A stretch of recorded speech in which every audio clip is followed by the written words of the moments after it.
Hello, it's Bob Nagin, and today we're going to talk about the best store hours for independent retail stores.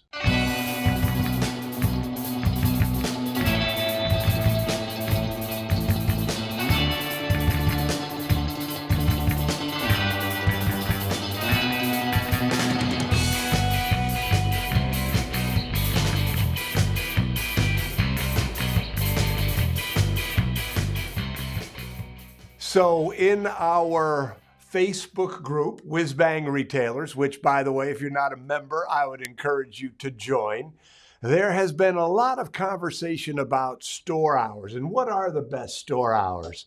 And that's what today's episode of Real Retail TV is all about. What are the best store hours?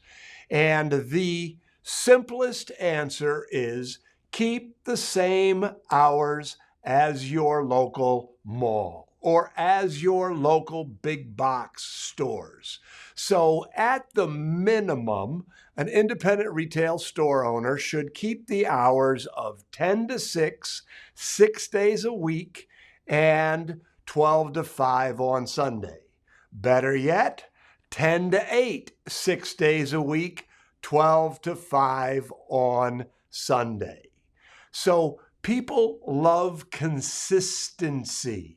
And if you keep the same store hours as the local mall or your local Best Buy store or your local big box store, people like the consistency. What they don't like is they don't like thinking about your store.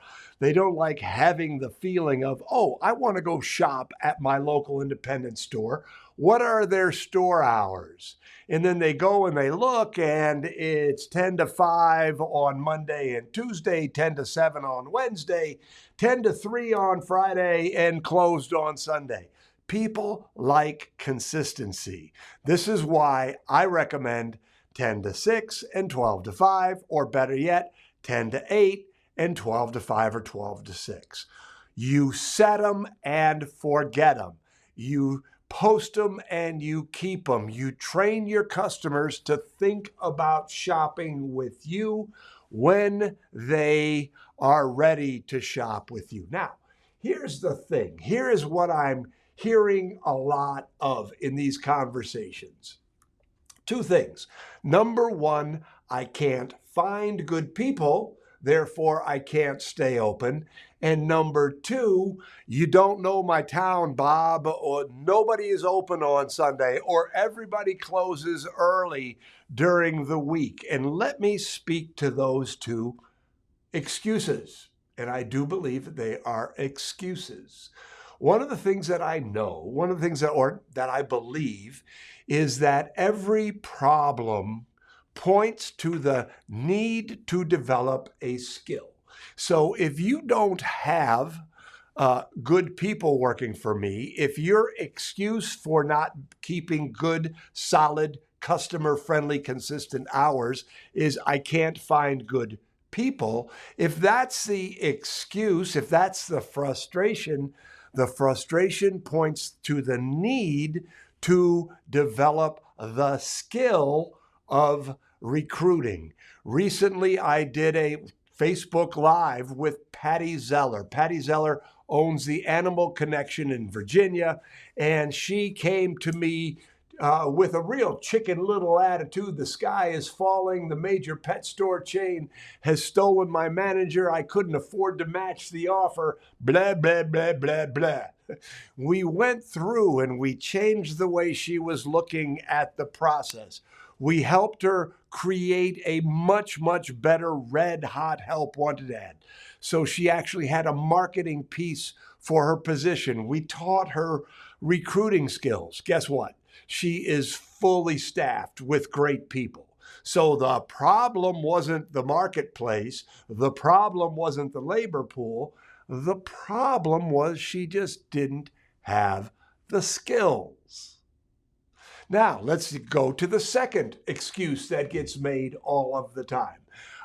There's nobody, everybody in my town is closed on Sunday, or everybody closes at 5 o'clock, or nobody comes downtown. Our town is little. I've heard them all.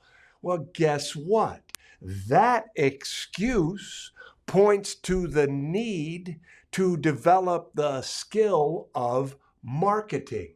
So I'll just give an example of this in play. Sunday hours. I hear this a lot. Well, I'm not open on Sunday because nobody else is open on Sunday.